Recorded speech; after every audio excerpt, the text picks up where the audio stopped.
Up, guys? Carolina Jackpot coming at you Saturday morning. I was looking around on Twitter early this morning, and the fan base that has just provided Carolina Jackpot with tons and tons of comedy and endless hours, minutes of laughter are at it again. Well, not again. They've never stopped. And I have stopped kind of coming at you for a little while. After the end of November, there really wasn't anything more left to say. And then, I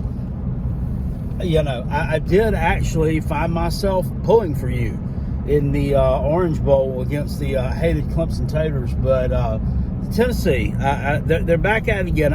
There was a tweet this morning from some guy that follows Tennessee. He's does some blogs and a lot of Twitter stuff concerning the Vols and their program. And he had put up a little video clip of some guy that played during the Butch Jones era, last name Croom. I don't know who he is. It says, was he not one of the most underrated Vols of all time? And showed him scoring a touchdown against Kentucky, I guess it was. And then somebody replied to the tweet, hands down, said if Butch Jones hadn't been the coach and Heupel was, that's 2 SEC championships back to back.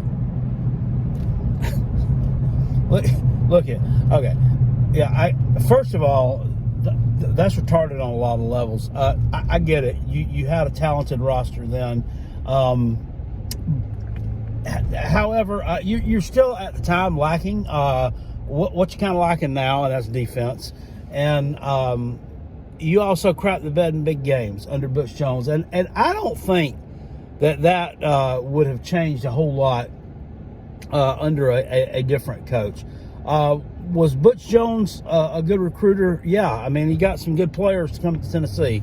Was he a good coach, period, in-game coach? I guess no, not really. I mean, and that team kind of, I mean, he took it from like 2013, they were like 4-8, and then they hit like 2015, 2016. They won like 9 games both those years, and then they just like plummeted in 2017. He lost the locker room, got fired, didn't win an SEC game. He did go 4-0 in the non-con though in 2017, so we'll give him credit for that. But saying that Josh Heupel would have won 2 SEC championships with the same roster is just silly. Number one, at the time, he wasn't the coach that he is now. So there's that. Or are you saying that if we had that roster right now, that he would win SEC championships with it? Maybe, maybe not. Probably not. Because guess what? You still have the same defensive coordinator. Nobody mentioned that. This Tim Banks, Tim Stanks is more like it. Why this guy didn't get relieved of his duties, I don't know. Maybe it was that shutout win you had in the last game of the season. I'm not sure. 56-0 over Vanderbilt. And to be honest with you, and you can sit there and besmirch and laugh at me all you want to, but that was probably one of their most impressive wins of the year. Because number one, you shut somebody out a week after your defense looked absolutely terrible, which it was. And number two, Vanderbilt was coming off 2 back-to-back SEC wins, man. I mean, it's been a long time since Vanderbilt has won 2 SEC games in a row. It's been a long time since Vanderbilt has won an SEC game, period. So they were riding a little bit of emotional high. They were at home, even though, yeah, I know, Checker, Vandy, and all that crap. You smacked them down a little bit with a backup quarterback. So, I mean, that was an impressive win. And I will say this, yes, Tennessee's defense is bad, but the recruiting they've done this year, or for the 2023 class, I think you finished ranked like number 7th, maybe 9th, maybe it was 9th. Like, of the players that you have that you recruited that were in the top 300, 4 or 5 of them were defensive players. So that, I mean, it shows that Josh Heupel and the folks that he has taking care of the recruiting, the coaches he has hitting the recruiting trail, they realize the importance of that side of the ball, and they realize they got to get it shored up if they're going to take a step forward. So props to you for that. Some teams that are just known for offense won't recruit defensive players, and you got some teams out there who always are known for having really strong defenses and horrible offenses that really just don't recruit a lot of offensive talent, at least at a high level, and it shows as to why you are better on one side of the ball and not, and why you're never going to win any kind of championships, because you got to be balanced. And I honestly think that the Gamecocks, and I'm going to talk about this for a second. The Gamecocks laid the blueprint for a lot of teams for 2023. Tennessee, and I'm here to tell you guys, despite what you may think, I don't think you're going to have as good of a year as you did in 2022. Don't shoot the messenger. I just don't think you're going to be able to do it. You got to go to Alabama. That's probably going to be a loss.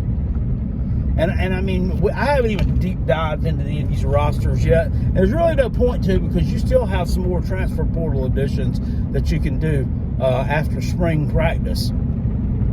So one would think that's probably going to be a loss. Georgia does come to Neyland Stadium. You ain't beating them. You're just not going to do it. I mean, you can run around all day long and tell me you're going to. Somebody's got to knock Georgia off. It's fine. I think we can do it this year. I don't think you're going to. That's just me. And then the rest of the schedule, it lays out. It is what it is. I think you go to Texas A&M.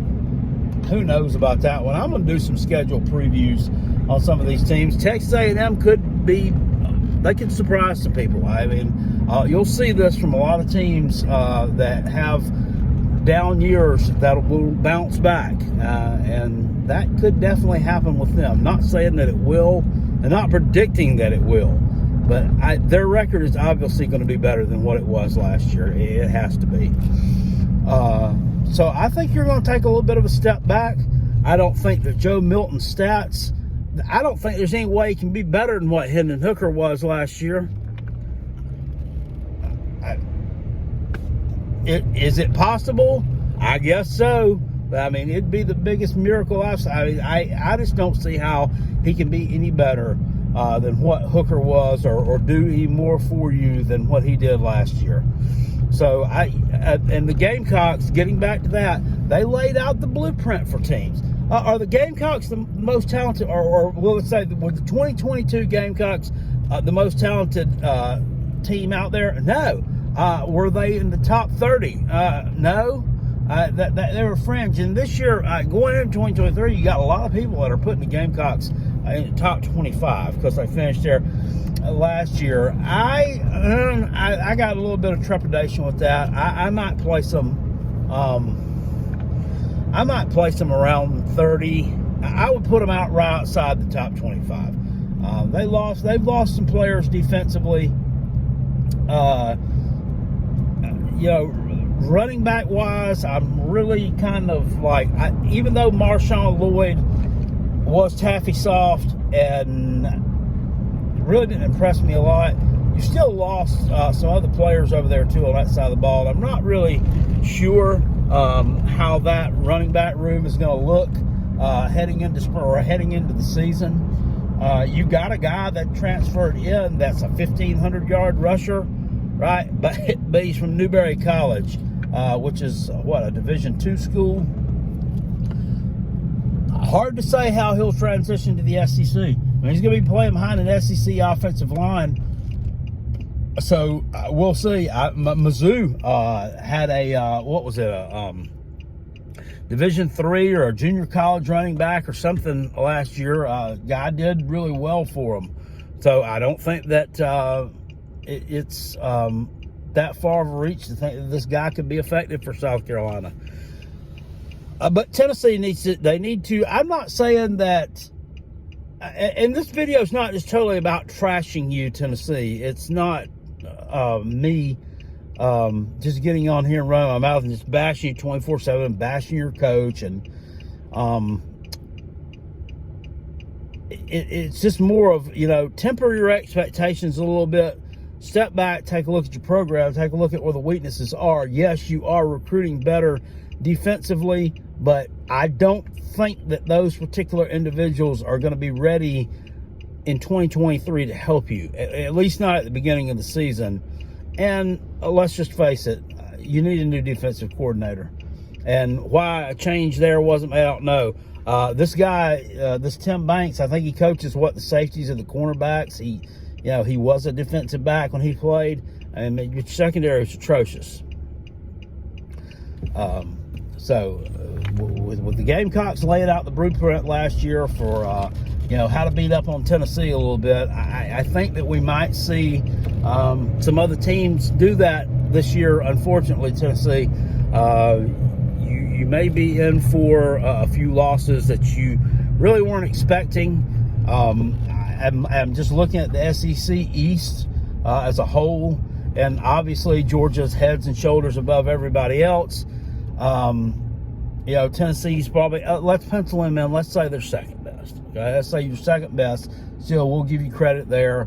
The Gamecocks are on the come up, but like I say, we need to, find some running backs. We've got to shore up that defensive line as well. South Carolina's got to be able to start stopping the run and start running the ball, which we already just talked about that. But they got to start stopping the run. If that doesn't happen in 2023, number one, I'm probably going to lose my mind.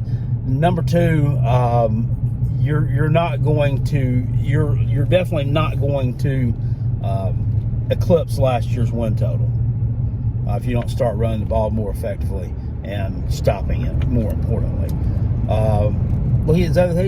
Kentucky is a team that last year kind of got brought back to earth a little bit, and I had predicted this in the offseason that Kentucky was not. You had Kentucky people out there saying they were going to win 8, 9, 10 games in 2022, and I said no, they're not. I mean, they had some holes on the offensive line they had to fill, and I felt like their secondary was suspect a little bit.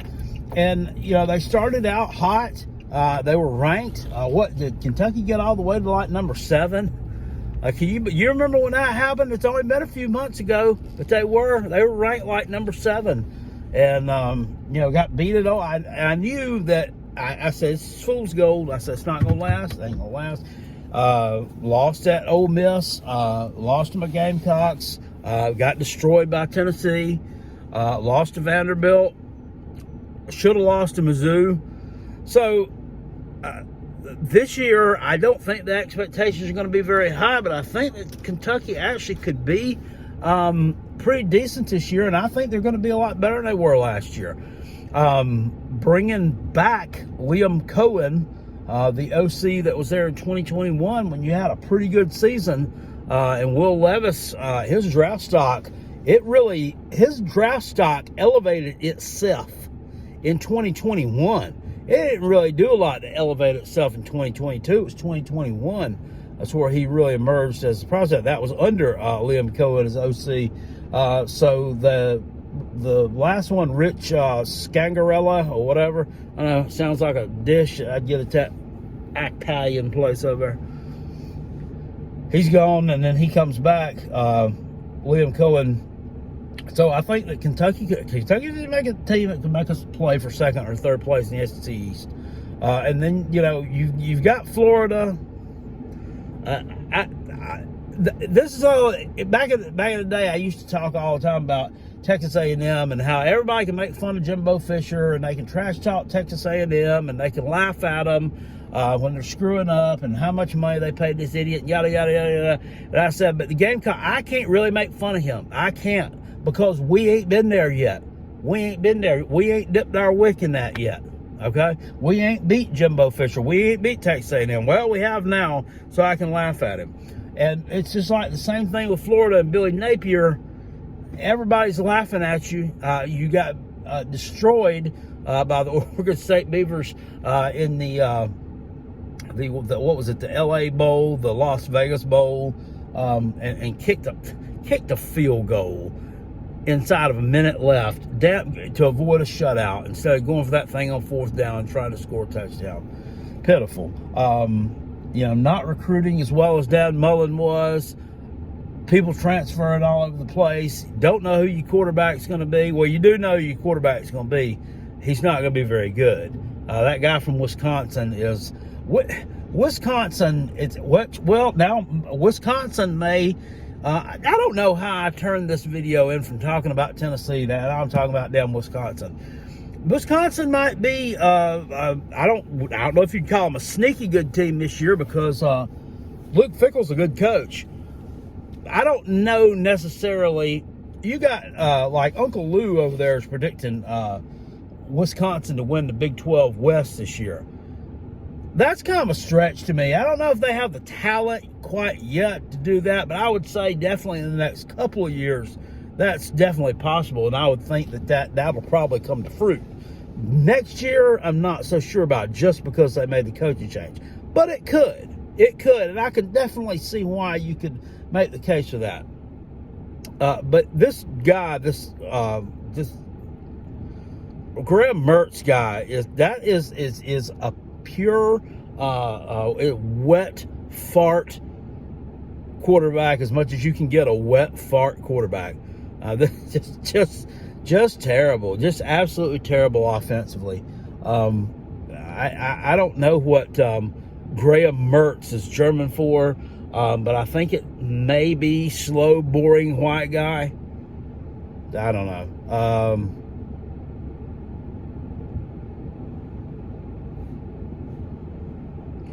Now, how did I even get to talking about them right now? Dude, I don't know how I got to talking about Wisconsin. And I don't know how this ties back into the SEC. Oh, yeah. There was something about Florida. So, anyway, Florida, I don't know where. I mean, I could see Florida finishing anywhere from 3rd to 6th in the SEC East. Mizzou, has some playmakers. Eli Drinkwitz, a good recruiter. Don't know if he's a good in-game coach though. He could probably be. He's already on the hot seat, I think, definitely. And this year, if he doesn't have a decent season, I could see them parting ways with the dork. Unfortunately, I mean, he's good for comedy relief, isn't he? He's good for comedy relief. And then you have Vanderbilt.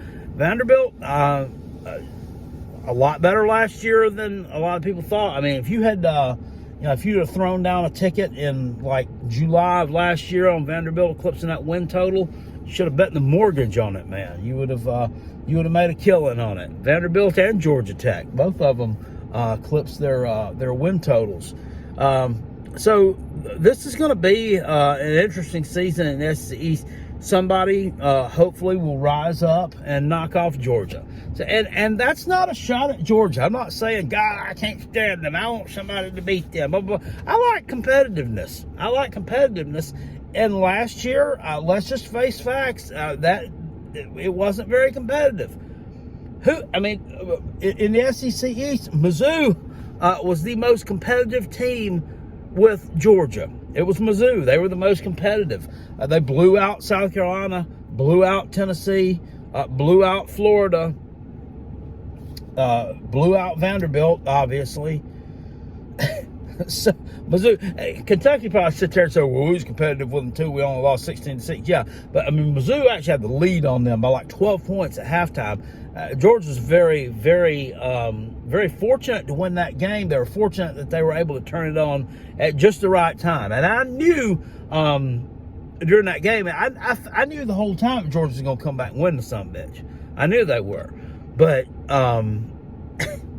man, it was looking kind of dicey there, and before they were still losing. But, I mean, that's what I see happening. I see Tennessee taking a little bit of a step back. You can disagree with me all you want to.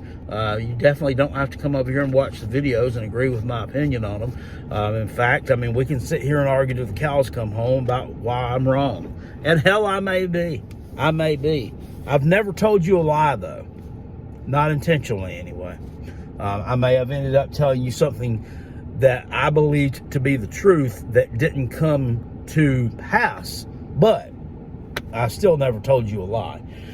Anyway, this video has drawn long enough. Tennessee, temper your expectations a little bit for 2023. I think you're going to have a little bit of a down year by the standards that were set last year. But I still think you'll be okay in the long run because you are recruiting at a high level on the defensive side of the football. And that's where you need the most help. So I hope you guys enjoyed this video. It was a long one, and I went down a few rabbit holes, especially when I got to talking about Graham Mertz. And, you know, I remember now why I got to talk about Graham Mertz is because he came from down Wisconsin, and now he's transferred, and he's going to be the quarterback at Florida. Now I know. I knew it had something to do with Florida, but I got so deep into it, man. I really got in the zone. Talking about Wisconsin there, if you notice that a little bit. But I don't have a man crush on Luke Fickell or nothing like that either. So just, I mean, don't get it twisted. Anyway, if you enjoyed this video, please hit it with a thumbs up.